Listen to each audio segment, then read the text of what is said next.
Hi అండి, అందరికీ welcome back to SSVC housewife channel. ఈరోజు అయితే మీకు సింపుల్గా పునుగులు చేసి చూపిస్తాను.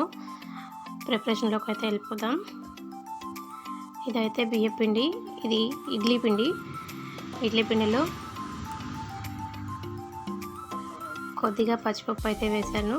దీనిలో కావాల్సినవి ఆనియన్స్, మిర్చి, కొద్దిగా కొత్తిమీర ఉంటే వేసేసాను. ఇలా అనుకోకుండా ఎవరైనా ఇంటికి వచ్చినప్పుడు సడన్గా ఇలా చేసుకోవడానికి వీలుంటుంది.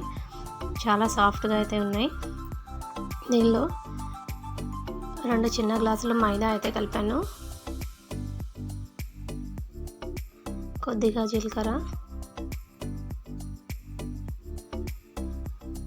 ఇదైతే సాల్ట్. మన ఉల్లిపాయలు మైదా వేసాం కాబట్టి కొద్దిగా సాల్ట్ వేసుకున్నాను. కొద్దిగా ఒక చిటికెడు వంట కూడా, కొంచెం కలర్ రావడం కోసం పసుపు అయితే యాడ్ చేశాను. ఇదంతా కలిపేసి మైదా కొంచెం నానాలి కాబట్టి ఒక 5 or 10 minutes అయితే పక్కన పెట్టేసుకోండి. ఇప్పుడు మనమైతే డీప్ ఫ్రైకి సరిపడా ఆయిల్ తీసేసుకుందాం. ఆయిల్ బాగా వేడయ్యాక ఇలా అయితే వేసుకోండి. పిండి కన్సిస్టెన్సీ కొంచెం గట్టిగానే ఉంటుంది. మీకు వీడియోలో చూపించాను కదా, అలా వేసుకోండి. సడన్గా ఎవరైనా చుట్టాలు వచ్చినప్పుడు ఇంట్లో అప్పటికప్పుడు ఏ పిండి లేకపోతే ఇలా ఇడ్లీ పిండితో పునుగులు వేసి పెట్టండి. చాలా అంటే చాలా సాఫ్ట్గా, మంచి టేస్ట్గా అయితే ఉంటాయి.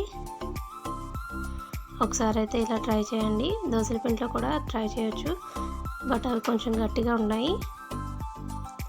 సో ఇడ్లీ పిండి అయితే చాలా సాఫ్ట్గా, ఆయిల్ కూడా ఏం పీల్చవు. ఒకసారి ఈ మెథడ్లో అయితే ట్రై చేయండి. మన ఛానల్ని కొత్తగా చూస్తున్న సబ్స్క్రైబర్లు ఉన్నారు కదా, ఇలాంటి బోల్డ్ అని మంచి వీడియోస్ కోసం ఛానల్ని అయితే లైక్ చేయండి. మిగతా వాళ్ళు చూసే అవకాశాన్ని అయితే కల్పించండి. మీరు లైక్ చేయడం వల్ల వీడియో ఎక్కువ మందికి అయితే రీచ్ అవుతుంది. సో తప్పకుండా లైక్ అయితే ఇవ్వండి.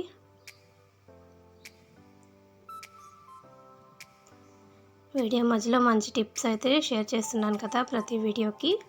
చూడండి, ఇలా గోల్డెన్ కలర్ వచ్చే వరకు మధ్య మధ్యలో కలుపుతూ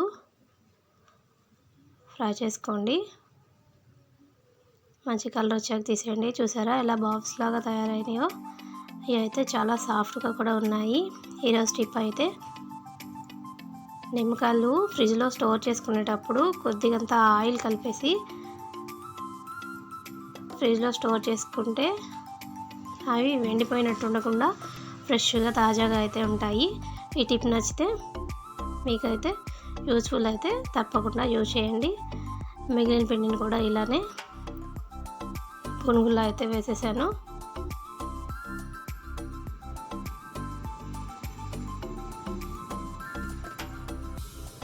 నా ఛానల్ చూసేవాళ్ళు ఒకసారి ట్రై చేశాక ఈ ఫీడ్బ్యాక్ని తప్పకుండా కామెంట్ చేయండి. నాకైతే మీ నుంచి రెస్పాన్స్ వస్తేనే కదా నాకు మోటివేషన్గా ఉంటుంది, ఇంకా మరిన్ని వీడియోస్ తీయడానికి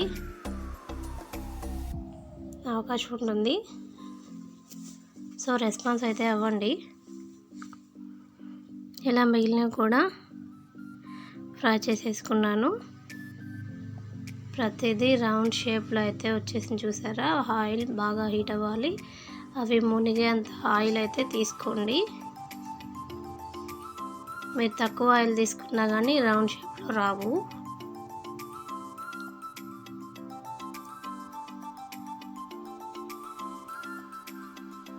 సో ఇలా అయితే చేసుకొని మంచి టేస్టీగా టమాటో చట్నీ కానీ పండుమిర్చి చట్నీతో కానీ తీసుకోండి. చాలా అంటే చాలా టేస్టీగా ఉంటాయి.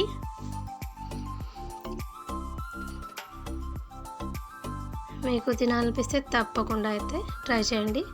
చూస్తున్నారా, ఇలా సాఫ్ట్గా అయితే వచ్చాయి. పైన క్రంచీగా ఇడ్లీ రవ్వ పైన అయితే క్రంచీగా ఉంది, లోపల చాలా సాఫ్ట్గా అయితే ఉంది. తప్పకుండా ట్రై చేయండి. Thank you for watching.